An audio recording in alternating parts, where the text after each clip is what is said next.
الشيطان الرجيم بسم الله الرحمن الرحيم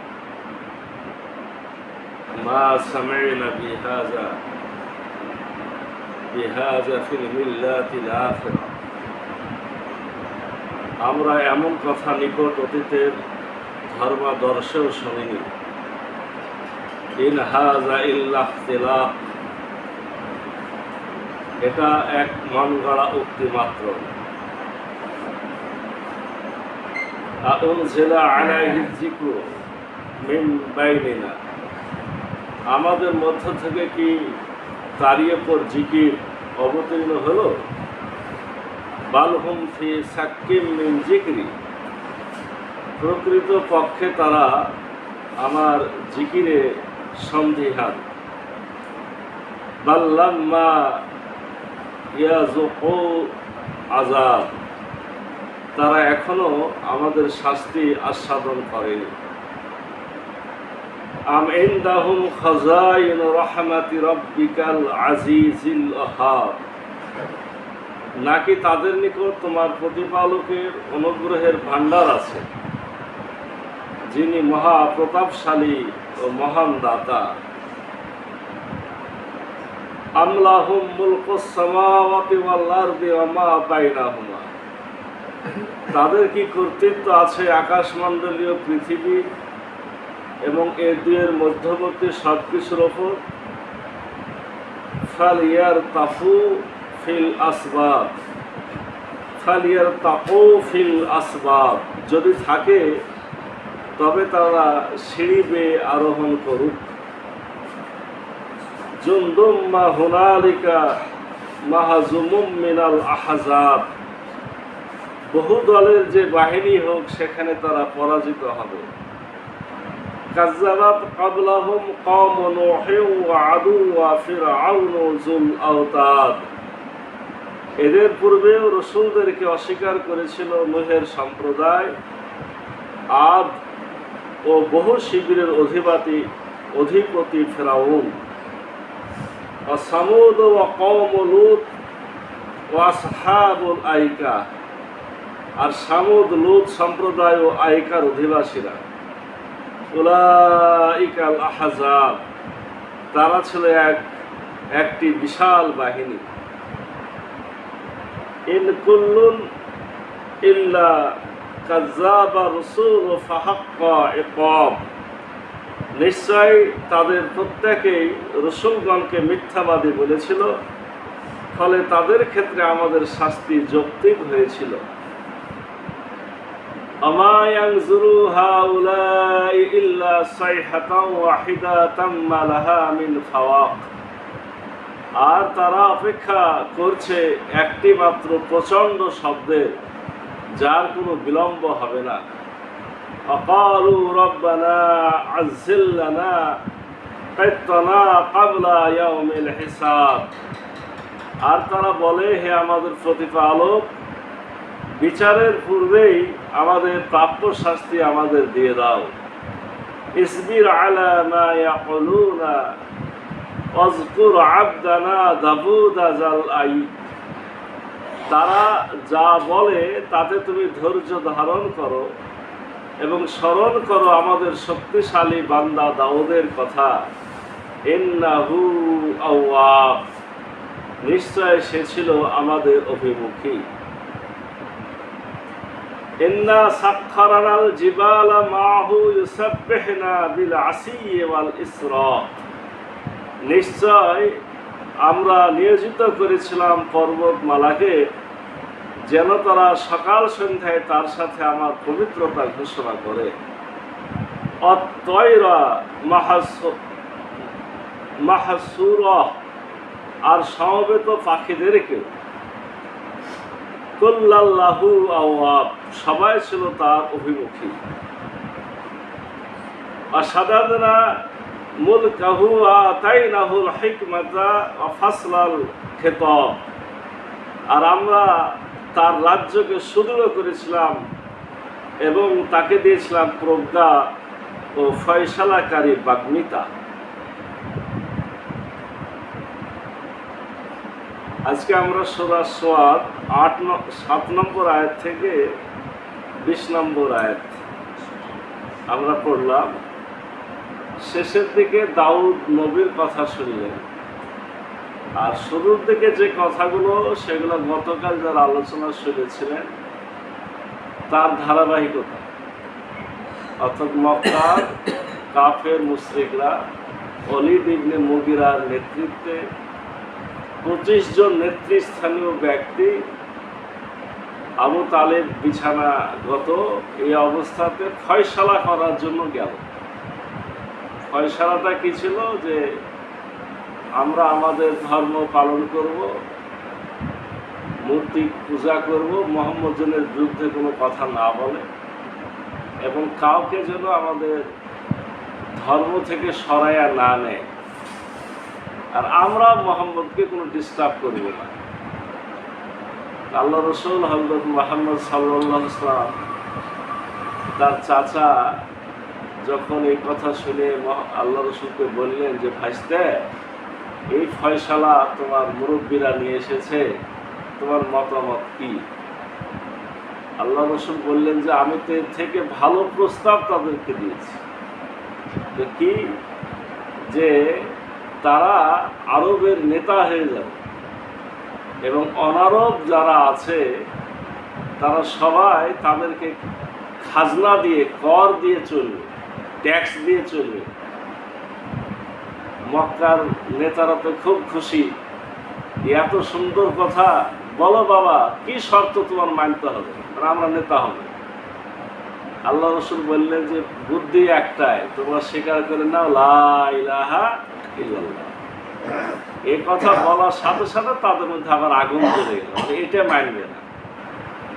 এই অস্বীকার করে তারা যে চলে গেছিল, রব্বুল আলামিন তাদের উদ্দেশ্য করে কিছু কথা বলেছিলেন, আমরা গতকাল শুনেছি। আজকে বাকি কথাগুলো এখানে বলা হলো। আল্লাহ রব্বুল আলামিন বলছেন,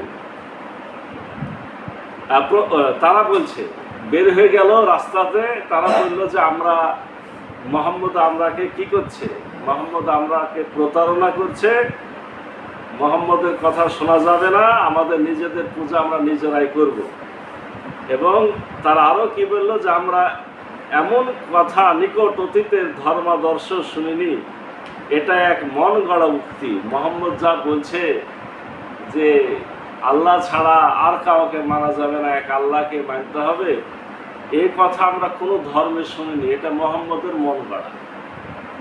এখন কথা হলো, এক আল্লাহকে মানার কথা তো তৌরাতে আছে, এক আল্লাহকে মানার কথা ইনজিলে আছে, তাহলে মক্কার মুশরিকরা কেন কথা বললো যে এক আল্লাহর কথা মুহাম্মদের মন গড়া? এর ব্যাখ্যাটা হলো যে আপনার ইহুদি বলেন আর খ্রিস্টান বলেন, তারা তো সে আসল তৌরাত, আসল ইনজিল আগেই নষ্ট করে ফেলেছে। ইহুদিরাও আল্লাহর সাথে আল্লাহর স্ত্রী, আল্লাহর ছেলে উজাইর এভাবে দাবি করেছে। খ্রিস্টানরা গড, মেরি, যিশু, 3 খোদা তারা মেনে নিয়েছে, মানে আল্লাহ আছে, আল্লাহর স্ত্রী আছে, সন্তান আছে, নাউজুবিল্লাহ।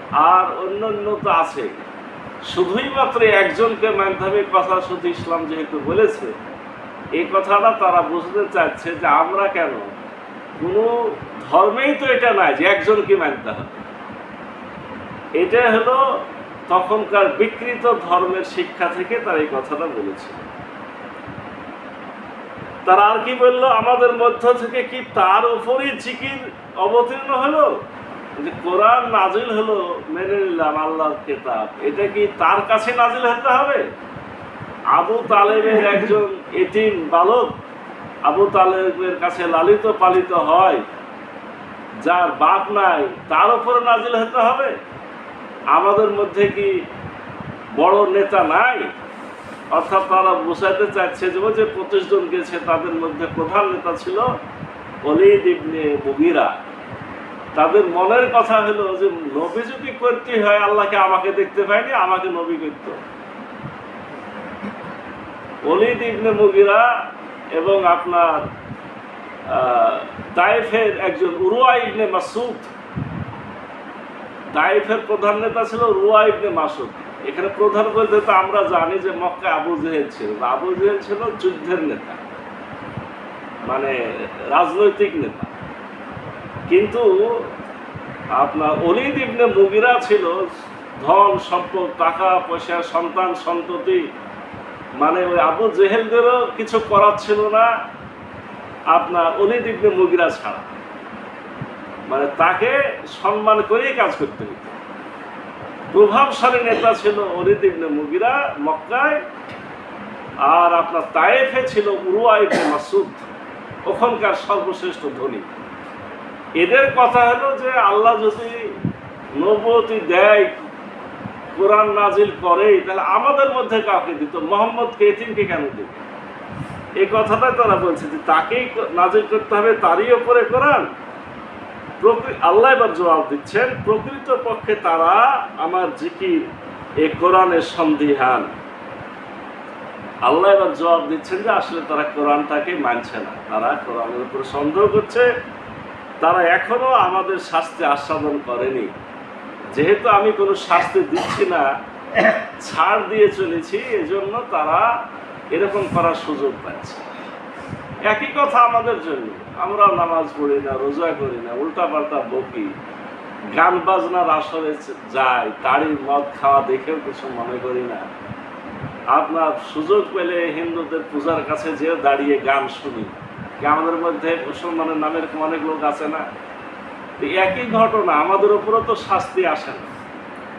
যদি খারাপ কাজ করার সাথে সাথে শাস্তি আসতো, মনে করেন যে একটা শাস্তির বদলে একটা চোখ নাই, আর এক শাস্তি আর একটা চোখ নাই, আর এক শাস্তিতে একটা হাত নাই, আর এক শাস্তিতে পা নাই, কিন্তু সব পাপে একটা করে আল্লাহ ফল দিত, তো আমাদের শরীরটা টিকতো না। আমরাও কিন্তু সাথে সাথে শাস্তি না আসাটা, এটা আমাদের অন্যায় অপকর্মের একটা কারণ হয়ে দাঁড়িয়েছে। কিন্তু রব্বুল আলামিনের তো পদ্ধতি আছে, আপনাকে তো হঠাৎ হঠাৎ করে একটা একটা করে শাস্তি দেবে না। আল্লাহ আপনাকে সময় দিবে, সুযোগ দিবে। পাপের মাত্রা বেশি হলে দুনিয়াতেও শাস্তি দিবে, আর আখেরাতে শাস্তি তো আছে। আর দুনিয়াতে না দিলেও আখেরাত তো আছে। আল্লাহ বলছেন তাদের এরকম করার পিছনে কারণ কি, যে তারা এখনো আমাদের শাস্তি ভোগ করেনি। নাকি তাদের নিকট তোমার প্রতিপালকের অনুগ্রহের ভান্ডার আছে, যিনি মহা প্রতাপশালী ও মহান দাতা। রব্বুল আলামিন অনেক বড় দয়ালু, অনেক বড় দাতা। এই কারণেই কি তারা এরকম করছে যে তারা আল্লাহর দয়ার ভান্ডার থেকে দয়া পেতেই থাকবে? দেখেন, এই কারণেও কিন্তু আমরা অনেকে গুনাহ করি। কি অন্যায় ধারণাটা কি? আল্লাহ দয়ালু, আল্লাহ ক্ষমাশীল, আল্লাহ তো মাফ করবেই, অতএব পাপ করলে কি হবে? এই কথাগুলো কিন্তু কাফের মুশরিকদের কথা। মুমিন একচুল পরিমাণ গুনাহ করব না, এরকম সিদ্ধান্তে থাকাটা উচিত ছিল। তাদের কি কর্তৃত্ব আছে আকাশমণ্ডলীয় পৃথিবী দুয়ের মধ্যে যা কিছু আছে তার উপর? যদি থাকে তবে তারা সিঁড়ি বেয়ে আরোহণ করুক। তারা যে মনে করছে যে তাদের মন মতো কাকে নবী বানাইতে হইতো, তো তাদের যদি ক্ষমতা থাকে আকাশের সিঁড়ি বানিয়ে আকাশ পার হয়ে, আমি তো দিব না, অন্য কাউরির কাছ থেকে সেই একটা কেতাব নিয়ে আসুক। আল্লাহ তাদেরকে আসলে এখানে মারাত্মকভাবে ধমকি দিচ্ছেন, তোমাদের কি ক্ষমতা আছে আমার কাছে পৌঁছা, বা আমার মতো আর কেউ কি আছে তার কাছ থেকে কেতাব আনা? এটা সম্ভব না। আল্লাহ এবার বলছেন বহু দলের যে বাহিনী হোক সেখানে তারা পরাজিত হবে। রব্বুল আলামিন ভবিষ্যৎবাণী একটা করে দিলেন যে মক্কা কেন, মক্কার কাফের মুশরিক কেন, ওরা বিশ্বের আরো অনেক দলও যদি একসাথে হওয়ার পরেও মুহাম্মদের ওপর আক্রমণও যদি করে, তারপরও মুহাম্মদকে আমি বিজয়ী করি। বদরের যুদ্ধে শুধু মক্কার নেতারা যুদ্ধ করতে গেছিল, কিন্তু আহজাবের যুদ্ধ, যেটা খন্দকের যুদ্ধ, এটা আরবের সকল বাহিনী, মানে মক্কা থেকে শুরু করে আশেপাশে হেজাজ, আপনার তিহামা, বিভিন্ন এলাকা, এমনকি ইহুদির গ্রুপ, সবাইকে সাথে নিয়ে ঘেরাও করে কি হয়েছে, পরাজিত হয়েছে। রব্বুল আলামিন মক্কাতে থাকতেই রসুল যে বিজয় লাভ করবেন তার ঘোষণা এই আয়াতে দিয়ে দিয়েছে। আল্লাহ বলছেন, এদের পূর্বেও রসুলদের অস্বীকার যারা করেছিল, নূহের সম্প্রদায়, আদের সম্প্রদায়, ফেরাউন সম্প্রদায়, সামুদ সম্প্রদায়, লুত সম্প্রদায়, আওকার অধিবাসী, তারা ছিল একটি বিশাল বাহিনী। বলছে এর আগে এই যে আদ সম্প্রদায়, নূহ নবী সম্প্রদায় নূহ নবীকে অস্বীকার করেছে। আদ জাতি, আপনার আদ জাতির নবী সালেহ আলাইহিস সালামকে তারা অস্বীকার করেছে। ফেরাউন মূসাকে অস্বীকার করেছে। সামুদ লুত নবীকে, লুত আলাইহিস সালামকে তার সম্প্রদায় অস্বীকার করেছে। আইকা শোয়েব আলাইহিস সালামকে তার জাতি অস্বীকার করেছে। এইভাবে যুগে যুগে বড় বড় জাতি তাদের নবীদেরকে অস্বীকার করেছিল। আল্লাহ বলছেন যে যারা অস্বীকার করেছিল নিশ্চয় তাদের প্রত্যেকে রসুলগণকে মিথ্যাবাদী বলেছিল, ফলে তাদের ক্ষেত্রে আমাদের শাস্তি যৌক্তিক হয়েছিল। অস্বীকার করে কি তারা মাপ পেয়েছিল? নবীদেরকে মিথ্যাবাদী বলে কি তারা মাপ পেয়েছিল? না, তাদের উপর প্রচণ্ড শাস্তি এসেছিল। অতএব তোমরাও সাবধান। আর তার অপেক্ষা করছে একটি মাত্র প্রচণ্ড শব্দের, যথা সময়ে ঘটবে, যার কোনো বিলম্ব হবে না। ওরা কিয়ামত নিয়ে তুচ্ছ তাচ্ছিল্য করতে, আল্লাহ এখানে কিয়ামতটাকে একটা প্রচণ্ড শব্দ বলছে যে এটা তোমরা যে অস্বীকার করছো, অস্বীকার তো করছো না, তোমরা এর অপেক্ষা করছো। যখন এটা আসার তখন সময় মতোই চলে আসবে, এক চুল দেরি হবে না। আর তারা বলে, হে আমাদের প্রতিপালক, বিচারের দিনের পূর্বে আমাদের শাস্তি আমাদের দিয়ে দাও। তাদের অবস্থাটা যেন এরকম, কিসের কিয়ামত? শাস্তি থাকলে এখনই দাও। আল্লাহ রসুলকে বলতো যে তোমার আল্লাহ যে শাস্তির কথা বলছে সেটা দেখাও। আল্লাহ বলছেন যে সময় আসার পূর্বেই তারা শাস্তি কি চেয়ে ফেলছে, তারা যা বলে তাতে তুমি ধৈর্য ধারণ করো। আল্লাহ রসুলকে আল্লাহ বলছেন, ওরা যা বলছে এতে তুমি ধৈর্য ধারণ করো, আর স্মরণ করো আমাদের শক্তিশালী বান্দা দাউদের কথা, নিশ্চয় সে ছিল আমাদের অভিমুখী। এখান থেকে বিভিন্ন আপনার নবী রসুলের কথা এবার রব্বুল আলামিন আবার আমার রসুলকে শোনানো শুরু করলেন। প্রথমে শুরু করলেন দাউদ নবীর কথা। দাউদ নবী ছিল ইন্নাহু আওয়াব, একেবারে একনিষ্ঠভাবে আল্লাহর অভিমুখী। নিশ্চয় আমরা নিয়োজিত করেছিলাম পর্বতমালাকে, যেন তারা সকাল সন্ধ্যায় তার সাথে আমার পবিত্রতা ঘোষণা করে। পাহাড় পর্বত পর্যন্ত আপনার যখন দাউদ নবী জবুর কিতাব তেলাওয়াত করতেন, তখন পর্বত পাহাড় পর্যন্ত তার পিছনে পিছনে তার এই তেলাওয়াতে শরীক হয়ে যেত। আর সবের পাখি, এমনকি বনের পাখিরা পর্যন্ত শুনত এবং দাউদ নবীর সাথে জবুর কিতাব পড়ত। সবাই ছিল তার অভিমুখী। আর আমরা তার রাজ্যকে সুদৃঢ় করেছিলাম এবং তাকে দিয়েছিলাম প্রজ্ঞা ও ফয়সালাকারী বাগ্মিতা। আপনার খতিবুল আম্বিয়া মানে নবীদের খতিব, মানে নবীদের মধ্যে সেরা বক্তা ছিল এই দাউদ। বক্তা সেরা ছিল বলেই তো, শুধু কণ্ঠ থাকলে তো হয় না, ভালো যুক্তিক উপস্থাপনা থাকলে, আকর্ষণীয় ভঙ্গিমা থাকলেই আপনার মানুষের কথা শুনে। দাউদ নবী এরকম বড় ধরনের ভালো বক্তা ছিল বলেই আপনার পাহাড় পর্বত গাছপালা নদীর মাছ পর্যন্ত এই জবুর কিতাবের তেলাওয়াতটা শুনে। রব্বুল আলামিন বলছেন তাকে দিয়েছিলাম প্রজ্ঞা এবং ফয়সালাকারী বাগ্মিতা। এ বিষয়ে আরো আলোচনা আছে, আমরা ইনশাআল্লাহ আগামীকাল শুনব। আজ আমরা যতটুকু শুনেছি সেটা হলো যে ইসলামের আহ্বান আমাদের সাথে সাথে শুনতে হবে।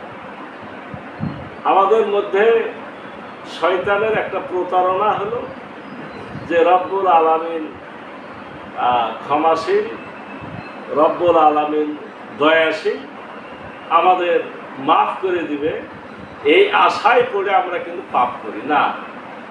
পাপ ইচ্ছাকৃত হয়ে করা যাবে না, ভুল ক্রমে হলে মাপ চাইতে।